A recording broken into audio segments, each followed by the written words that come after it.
Travis Wayne Goodsill. I think it's safe to start part 3. If you're coming to this video first, this is part 3. There are 2 other videos ahead of this one. I have a playlist set up so that you can start from the beginning. Okay.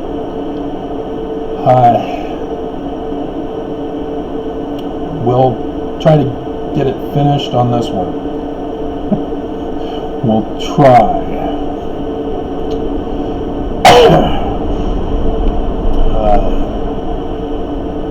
Alright, Samuel H. Smith.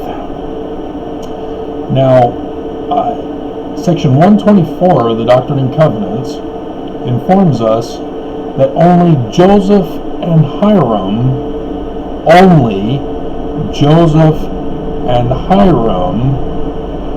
let me repeat that one more time. Only Joseph and Hiram were prophet, seers, and revelators. Only Joseph and Hiram. How many times do I need to repeat this? I've encountered Mormons in debates who refuse to accept this. Mormons refuse to accept this. Why? Because currently, how many prophets, seers, and revelators are there? There are 15 in the Mormon Church now. But back in Section 124, only Joseph and Hiram were prophet, seers, and revelators. Hiram was patriarch. Joseph, being the first president, was also a translator. Only. Only. And so, yes, having been born and raised Mormon, the church never, ever revealed this to us. We were led to believe that the current established organization, with the current administration, with the current offices of administration, were the exact same that Joseph Smith had established. No. And that needs to be told to us. And the church will not tell it to us because it would expose Brigham Young as not having followed proper protocol and procedure for succession. And then I would not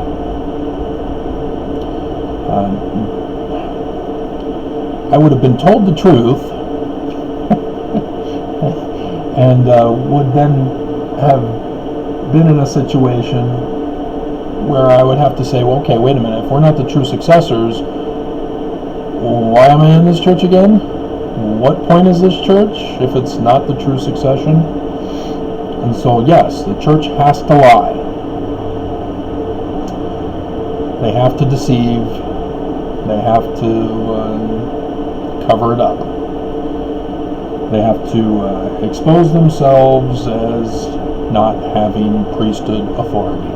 As Section 121 of the Doctrine and Covenants states, if you cover up your sins,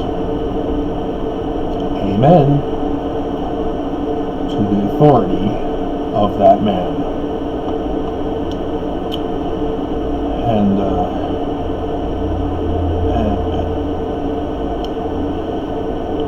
the thing that got me to say, okay, that's it, I want nothing more to do with this church, was learning of Brigham Young being a mass murderer.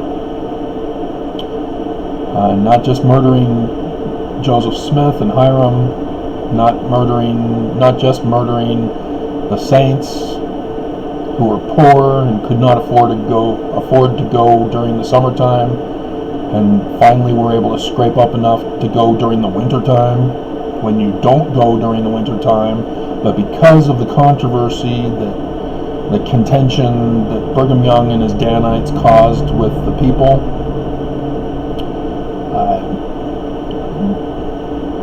They couldn't stay without denouncing the religion. And the Native American Indians in Mexico, where Brigham Young took over and established his kingdom of Deseret. So much bloodshed, so much murder. And then Mormons who wouldn't obey him once they got here. They obeyed him to come here, they got tricked into coming here, and then were murdered if they didn't maintain loyalty to him with the blood atonement. So yeah, that was the final straw for me.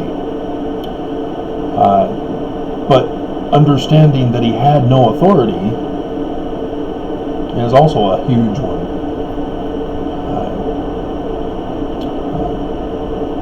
And then learning that it wasn't just that he didn't have authority, and that these prophets claim to have authority, but they don't. It's far worse when you understand that, oh, okay, they're the cause for the symbol of Lucifer on the Nauvoo Temple, on the Seagull Gate, Salt Lake Temple.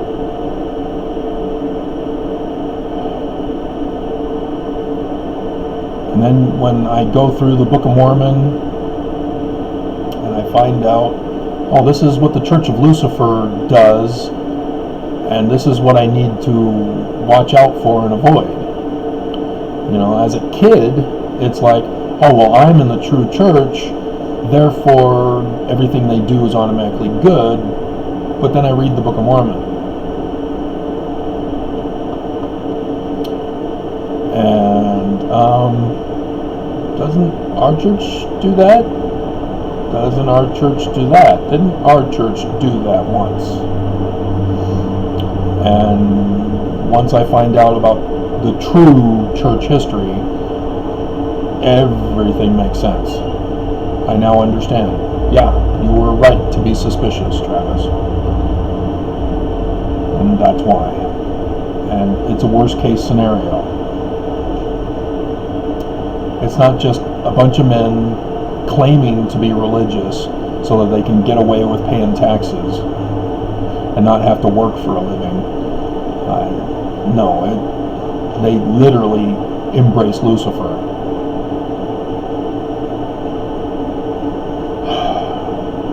So, Samuel H. Smith was old enough to know what was going on in the origins. When the church was founded, the Book of Mormon was published. He was old enough, but he was not the firstborn son who survived. Alvin died in 1823, and so then Hiram took over as the firstborn son. And thus when Smith Sr. died in 1840, that's when 124 comes into play, when Joseph says that Hiram is now the patriarch. It's because he's the oldest brother. Now that their father has died, the family tribal succession goes to Hiram. And so Samuel is third. And Samuel was in the High Council, which is the administrative quorum of 12. Now again, he's coming by, isn't he?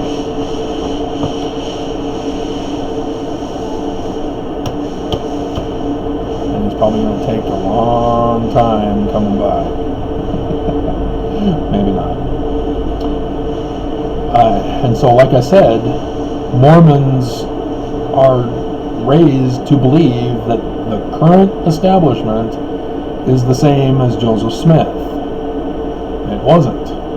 Joseph Smith had a completely different structure, and the church won't tell us this. Samuel H. Smith was in the High Council, as Joseph called it, but it was the administrative quorum of 12. There were 12 members of this High Council. It now exists in the form of stake High Councils. But that was originally the administrative High Council.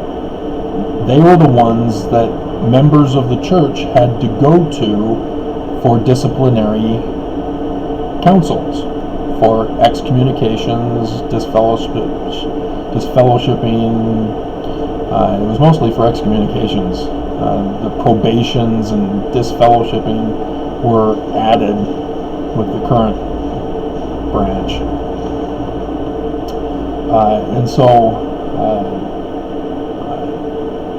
that needs to be understood when we get to William. Because William was not in the High Council. He was in Brigham's missionary 12. And so this is important to understand the position of Samuel H. Smith.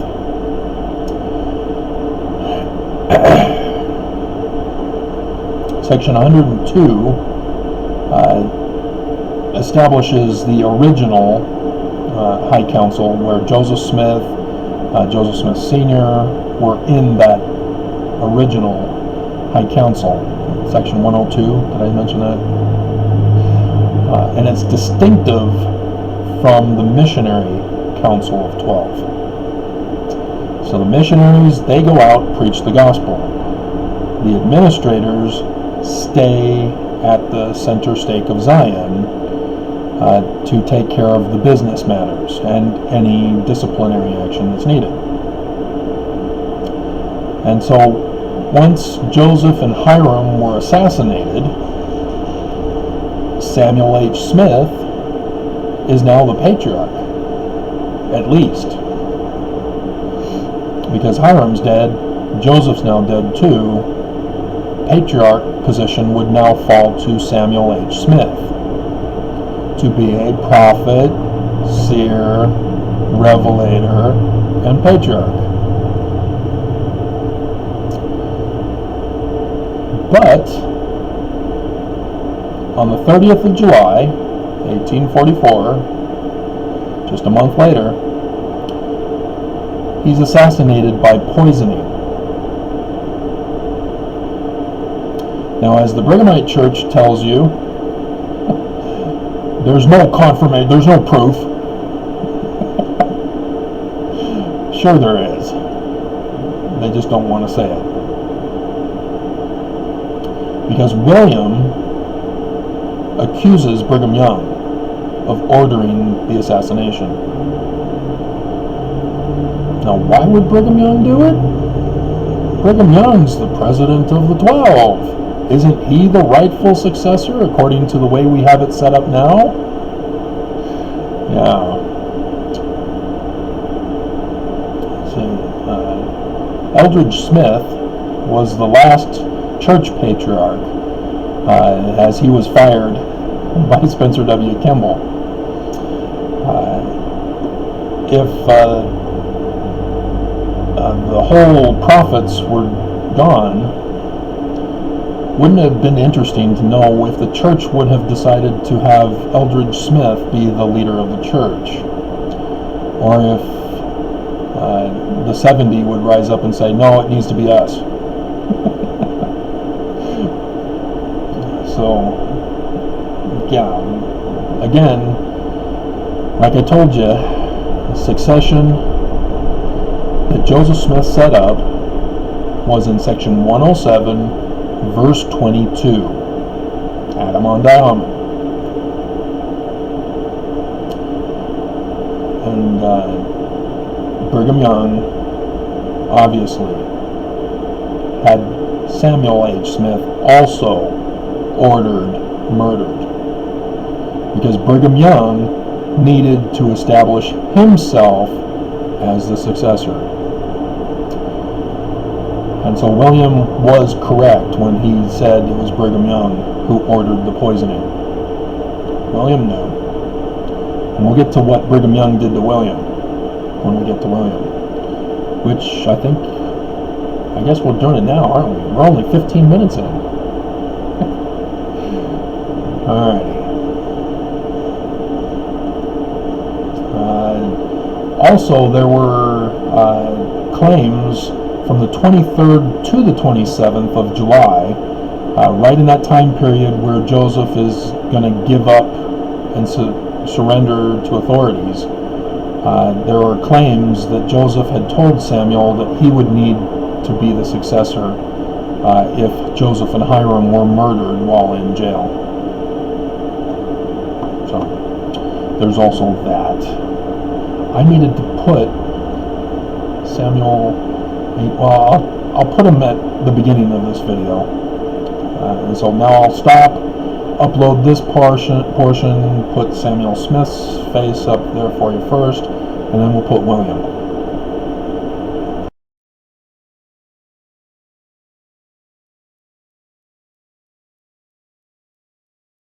Okay, landscapers are still doing their thing, but I think they're done around my windows. I think. So let's try it. Alright, William Smith. You up. Alright.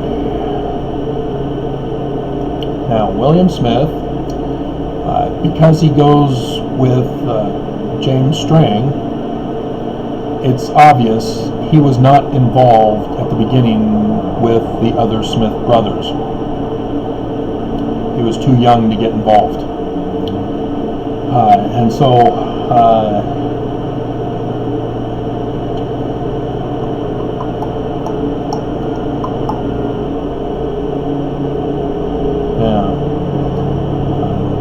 I'm not reading what I did previously. I've learned since. But William Smith was the one who was in Brigham Young's quorum of missionaries, quorum of 12 missionaries. And in 1838, the Danites had succeeded in causing enough problems and contentions to get Joseph in trouble. It's getting awful close. It's very loud. And Hiram was also arrested in 1838 with Joseph.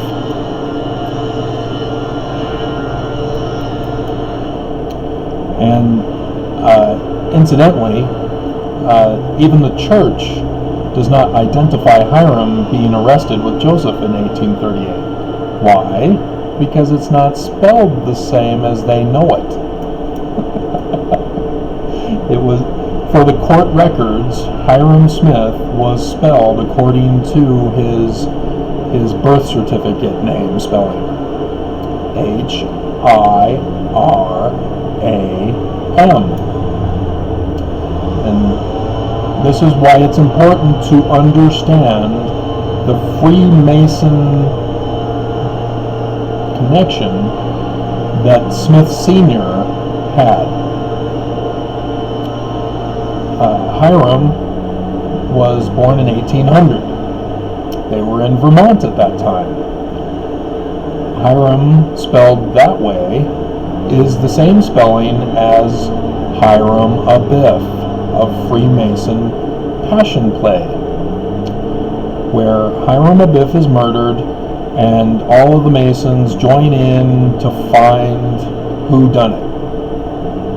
And they're at Solomon's Temple. That's the time period that they're at, where Solomon is king, and at his temple, Hiram Abiff is murdered. And the Masons join in to find who murdered him, and they do the rituals with the hand tokens, signs, and all that, with that passion play. As they elevate people up in the ranks. And so it's clear Joseph Smith Sr. had been influenced and had become a member of Freemasonry at least by 1800, in time for Hiram to be born, and thus showing his loyalty so that he could rise up in rank by naming his son Hiram and spelling it that way. His firstborn son, Alvin, that has no connection to Freemasonry. And so it's clear that there is a distinct joining of Freemasonry in 1800. And that's important to understand, especially when Heber C. Kimball, or at least the family, come out and claim that certain information was provided in his journal, that they release only what they want us to have told from his journal. And I'm not going to go into it here, but Canandaigua, New York, is the key city for a major American history event that changed American history forever. And the Smiths were a part of that, Smith Sr. specifically.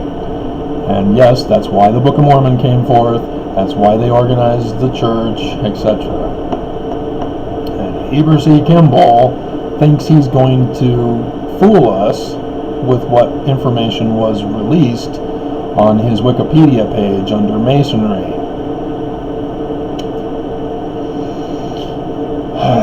So again, this is why I'm going over the succession crisis, is because having been born and raised Mormon, the Mormon church just said, oh yeah, it was natural, and he was president of the Quorum of 12, it was his right to be the leader. And they don't tell us to question it, they don't mention any controversies, just Brigham Young, president of 12, him. And you hear the stories of, oh, I saw him talking with Sidney Rigdon, and only Brigham Young's face changed to look like Joseph Smith. And of course, these people are writing in their journals decades later.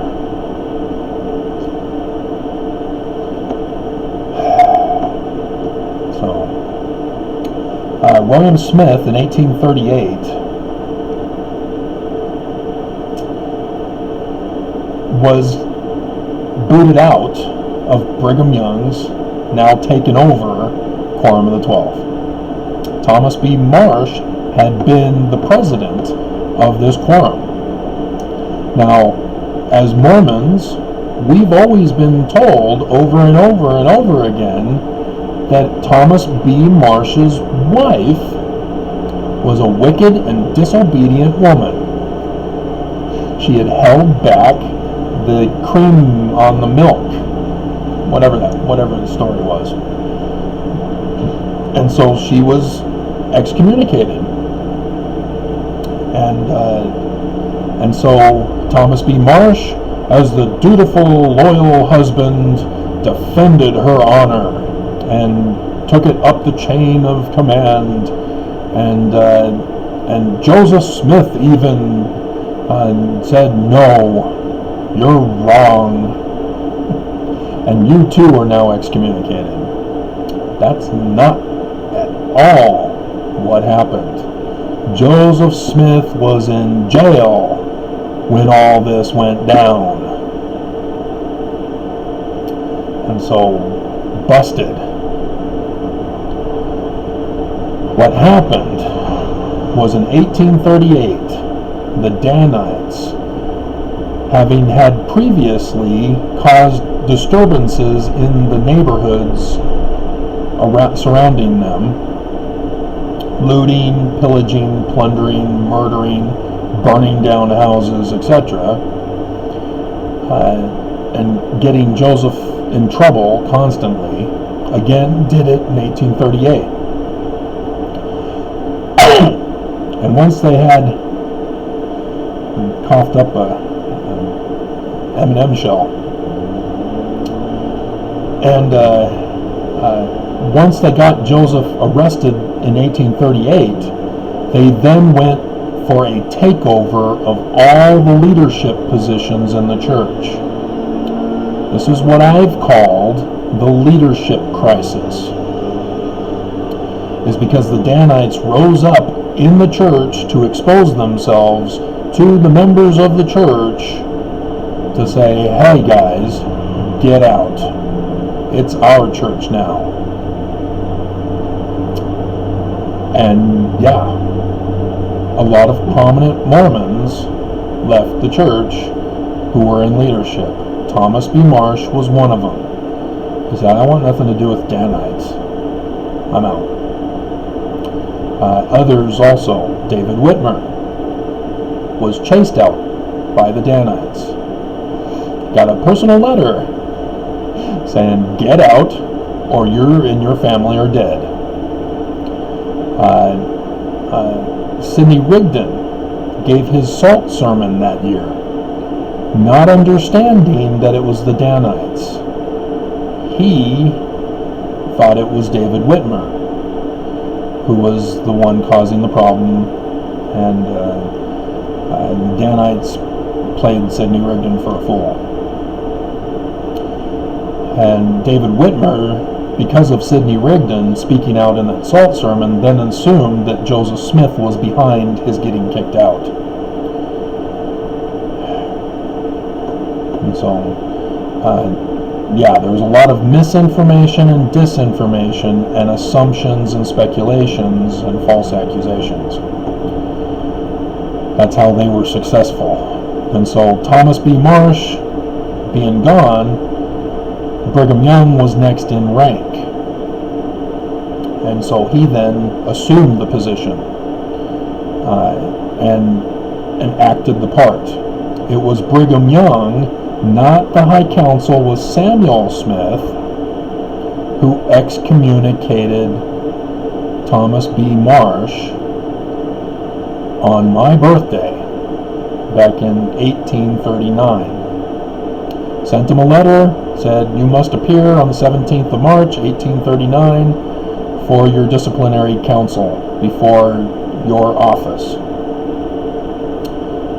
He just refused to show. And so because he refused to show, Brigham Young had him excommunicated.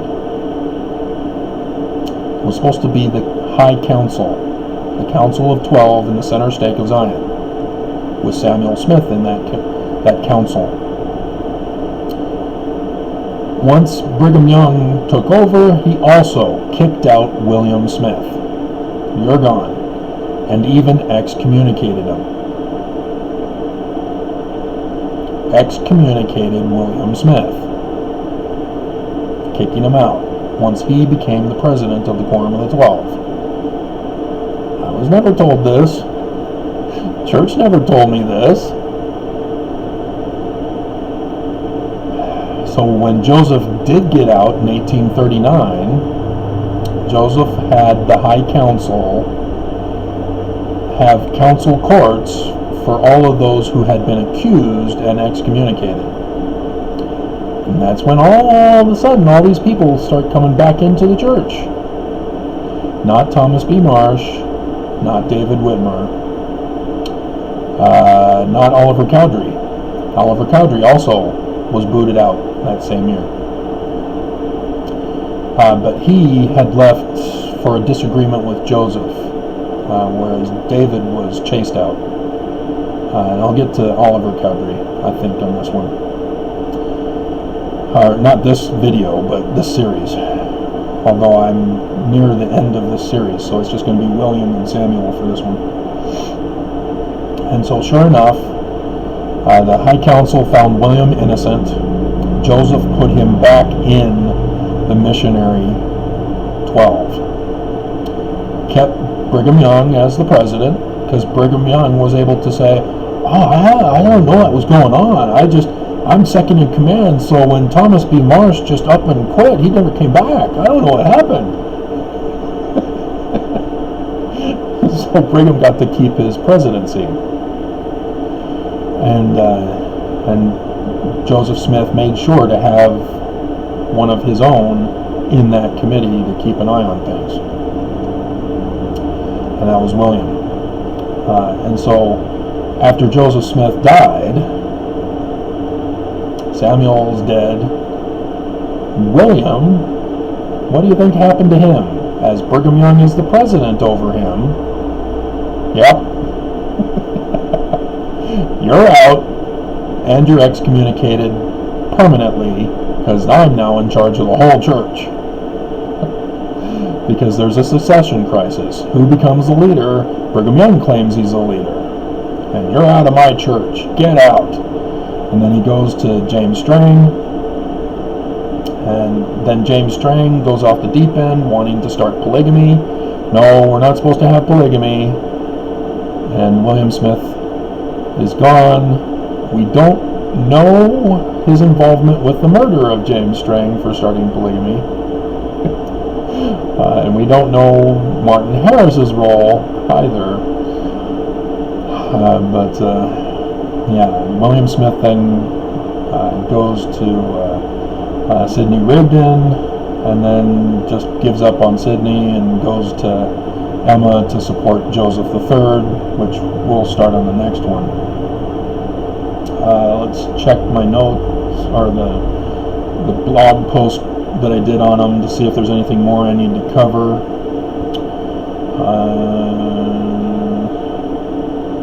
So 25th of May 1845, William was ordained patriarch over the church. But Brigham Young soon after altered the records to make him a patriarch. A lesser what is that about? So yes, I admit I make typing errors. My brain thinks way too fast for my typing hands and my mouth even. And so my mind is on page 57 when I'm still speaking of page 10, and my typing hand is still on 1. And so what's going on here? He wanted to be presiding patriarch, then later on tried to claim succession.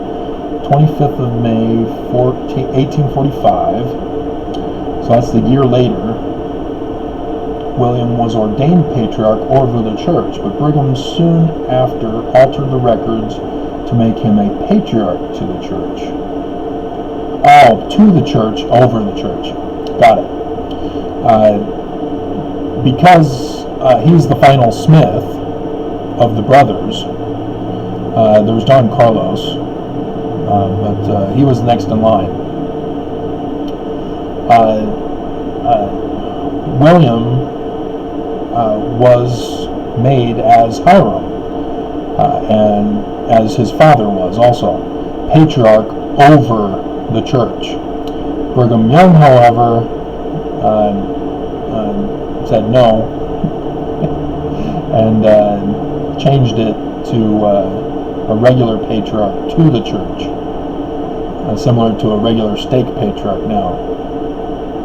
So he downgraded his authority. So apparently William stuck around before going with James Strang, or came back to Brigham and then was made patriarch. I'd have to do more research on this, but similar to what I did with, I only have done research, thorough research, from Joseph and Lucy when they got married in Vermont to the time of the Book of Mormon beginning to be written. That's where I stopped, and I never got around to doing since then. I've done videos talking about other stuff, and I've done videos clarifying stuff like Harmony, Pennsylvania scandal, as well as the Cooper versus Coppersmith shop that I had to correct, but gave me valuable information that added to it. So, let's see. Leadership crisis, Thomas B. Marsh, Danites. Yeah, Thomas. Kicked out William Smith, Joseph Smith, put William back. 45, kicked him out again, and as patriarch as the time of excommunication. Okay, so Brigham Young excommunicated William on 6th October 1845.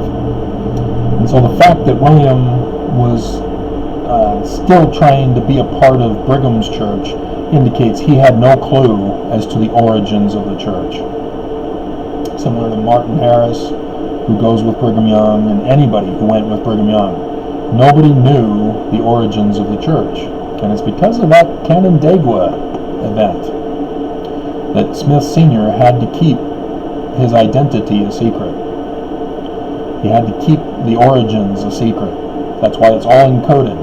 That's why there was no first vision. That's why you critics are wise enough to catch on. Hey, wait a minute. Joseph Smith in 1820 has a first vision where Jesus says he's not to join any church. And then in 1823, Alvin dies and they have a Presbyterian preacher presiding, who then says that Alvin is going to hell. And then in 1828, Joseph's firstborn son with Emma dies, and he loses the 116 pages, and he goes to the Methodist Church of Emma and her parents, and they say, hey, you're a glass looker, we don't want your kind in our church, and boots him out and his family from Harmony, Pennsylvania, going to Susquehanna River, where Joseph in his history says, Harmony, Susquehanna River. And so,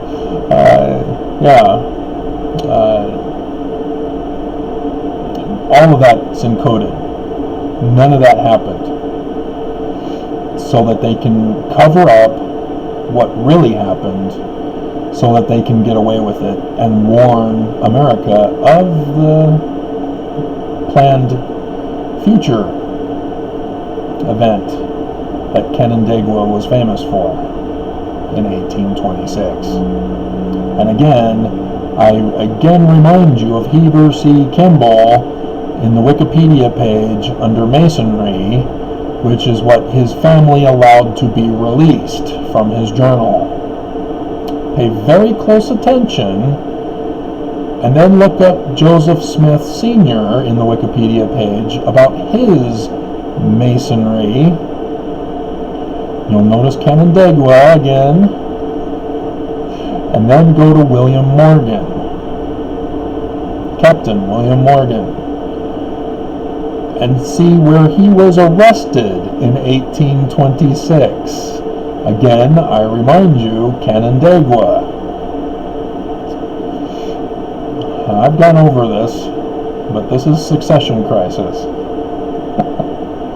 And all of this has involvement in the succession crisis. This is why there was a succession crisis, is because of what was done by the Smiths in Canandaigua in 1826, where they saved the world, at least America.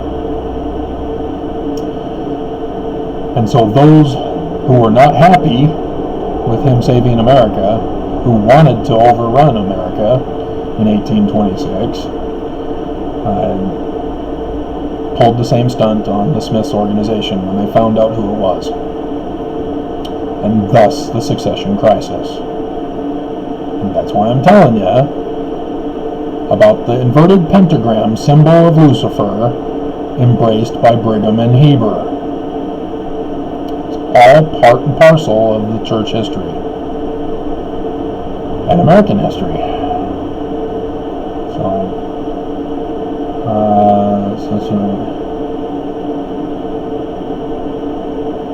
Never got any support. Yeah, he tried to start his own congregation, William did, after joining James Strang and leaving that. And so, after he was excommunicated on 6th of October 1845, he went to go join James Strang. But then James Strang in 1847, was it? No, 49. decided to start polygamy, and everybody said, hell no. And he was murdered, and so William then started his own religion after that. And that never took off. Because he didn't understand why it was started in the first place. And so then after that, he then went to support Joseph Smith III, which I'll get to in the next one. It's already 1:20.